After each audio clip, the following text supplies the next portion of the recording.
Another day, another basketball stories na naman ang pagkukwentuhan natin.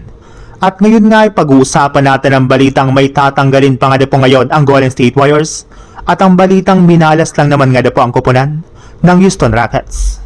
Dahil nga po sa maagang pagkaka-eliminate ng Golden State Warriors ngayong season, ay magsisimula na nga po agad ang kanilang team sa paggawa ng mga bagong plano na kanilang gagawin sa darating na off-season.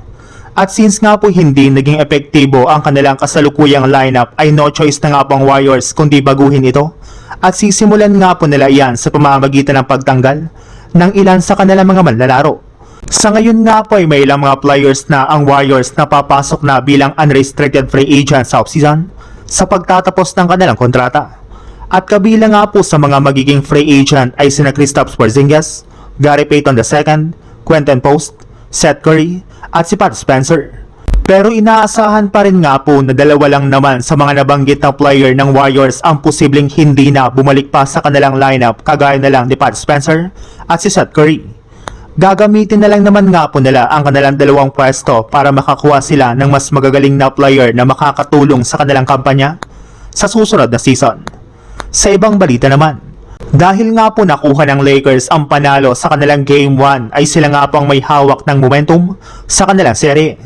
In fact, kapag napagpatuloy nga po nila ito ay maaari nga po na maibaw nila sa 2-0 ang Houston Rockets pagdating ng Game 2. Pero kung sa Alperen Sengun nga po ang tatanungin, hindi rin naman nga po masyadong naapektuhan ang Rockets ng kanilang pagkatalo sa kanilang Game 1.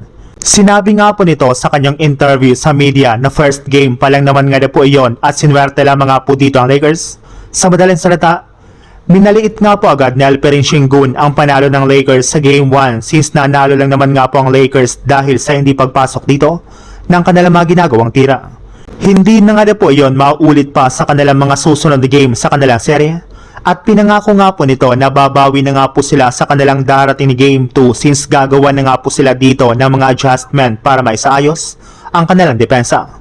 Susubukan na rin naman nga po nila na maipasok ang kanilang mga ginagawang tira lalo na sa 3-point line. Kaya kailangan na nga pong maghanda sa kanila ang Lakers pagdating ng Game 2 na gaganapin sa April 22.